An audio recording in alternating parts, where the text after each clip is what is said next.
Colabore com a divulgação da doutrina espírita participando do Clube Amigos da Boa Nova. Tenha mais informações através do telefone 0800 12 18 38. No programa de hoje converso com Paulo Henrique de Figueiredo sobre Mesmer, e o magnetismo animal.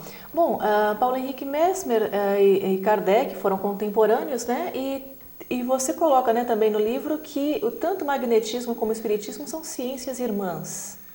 Você pode falar um pouquinho mais sobre isso? Olha, o contexto do entendimento da proximidade entre magnetismo animal e o espiritismo foi proposto por Kardec. Isso desde o primeiro ano que ele iniciou a pesquisa do espiritismo até o último ano. Em 68 ele ainda estava fazendo essa afirmação. No final da pesquisa dele, ele ainda estava mais veemente ainda. Ele já dizia que eram ciências gêmeas. E ele chegou a dizer o seguinte: não é possível compreender o espiritismo sem conhecer o magnetismo e vice-versa. E disse que se uma se afastasse da outra, cairia num impasse. O contexto da ligação entre os dois surgiu quando Kardec chegou em Paris. E ele chegou novo ainda, depois de ter feito a sua formação com Pestalozzi. E por indicação de Pestalozzi, ele foi tentar estudar o magnetismo animal como sendo uma ciência na época moderna, com propostas de renovação. E ele se dedicou ao estudo do sonambulismo provocado, que é aquele fenômeno que descrevemos, por 35 anos antes de iniciar a pesquisa espírita. Certo. E isso foi uma qualificação muito importante, porque Mesmer, ele antecipou uma psicologia científica. E ele foi a primeira pessoa que definiu na era moderna o sexto sentido. Ele chegou a criar esse termo, utilizar esse termo sexto sentido no contexto de um sentido a mais que nós temos para perceber as sensações. Certo. E é nesse contexto que Kardec vai estudar a mediunidade. Ele vai chegar a dizer o seguinte: o sexto sentido é um sentido a mais que permite tanto os fenômenos da mediunidade quanto os fenômenos sonambúlicos. Então, o contexto do surgimento do espiritismo ele está muito vinculado ao magnetismo animal. Outra coisa muito importante é que os espíritos adotaram a proposta de física que Mesmer vinha trazendo, que era uma proposta de ondulatória, como sendo a física do espiritismo, em contraste com a física adotada pela comunidade científica da época, que era o mecanicismo.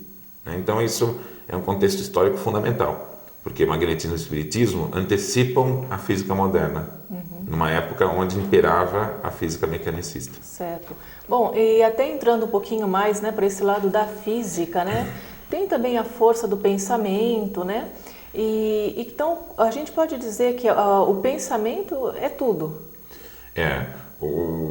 Esse contexto do pensamento como sendo algo real, ele foi esmiuçado por André Luiz, principalmente na Mecanismos da Mediunidade, e Evolução em Dois Mundos. O trabalho que ele fez foi de apresentar que existem dois estados da matéria. Ele chamou de matéria mental, e a matéria física. Qual é a grande surpresa? Que já vinha sendo antecipado por Mesmer e pelos espíritos na codificação. É de que a matéria do pensamento, o pensamento em si, seria um estado de vibração do fluido universal, ou do éter, e que ele seria constituído de partículas. Ou seja, a matéria do mundo espiritual é tanto matéria quanto a do mundo físico, com condições especiais. Então, o pensamento em si, ele é uma onda, ele é um estado de vibração, como a transmissão da televisão, a transmissão do rádio, micro-ondas. É claro que o mundo espiritual ele faz parte do universo que não é o nosso. Então esse vai gerar particularidades do entendimento do fenômeno fisiológico e de outras questões que importam a medicina e outras ciências, Então isso abre um contexto novo para a ciência em si. Agora, a nossa ciência ainda não está aberta para esse contexto, Terá que ser uma conquista, Realmente, são épocas, tem horas, tem períodos em que a ciência está mais aberta a isso e depois, por algum motivo, ela volta a se fechar, A gente estaria de novo se abrindo a essas novas ideias do magnetismo, da força do pensamento no corpo, enfim? Hoje nós estamos inseridos numa abertura no contexto da psicologia, da sociologia, na própria medicina, né? Hoje estamos abertos ao entendimento de medicinas orientais, o próprio estudo do passe, a ação da prece na cura, uma série de descobertas, né? E de caminhos que precisam de uma base experimental. A gente não pode fazer ciência por palpite.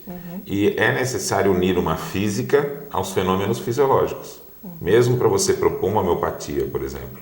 Então, é inevitável a recuperação das iniciativas, porque ciência também é história. Então, nós precisamos recuperar as ciências que ficaram paradas no passado e que vão dar uma base fundamental para a medicina do futuro. Se a gente quiser usar uma psicologia que permita a união de pensamentos, né? A entender o pensamento como sendo algo que une diversas pessoas, tanto na sociologia, quanto na psicologia, quanto na medicina, nós precisamos de uma física que sustente essa ideia. Então, é fundamental para esse terceiro milênio a gente recuperar as ciências que ficaram paradas. É claro que não é necessário e nem vai ser por meio de imposição. Você não pode chegar para um cientista materialista e obrigá-lo a aceitar essas ideias. Que não são palpáveis para ele, né? Agora, o que é preciso acontecer na ciência, ou até podemos dizer no meio acadêmico, é que seja aceita a diversidade de opiniões. Sim. Então, um pesquisador que, por sua convicção, seja espiritualista, ele precisa de uma base espiritualista para fundamentar suas pesquisas, seus entendimentos. Então, eu acho que nós devemos entrar numa nova era em que fundamente-se a pesquisa acadêmica numa certa liberdade. A liberdade de você poder adotar determinadas convicções, e é claro que nós vamos precisar de pessoas em áreas diferentes se aprofundando nesses assuntos. O físico vai precisar estudar uma física espiritualista. Com certeza. Paulo, a gente vai fazer mais um breve intervalo e nós voltamos já já.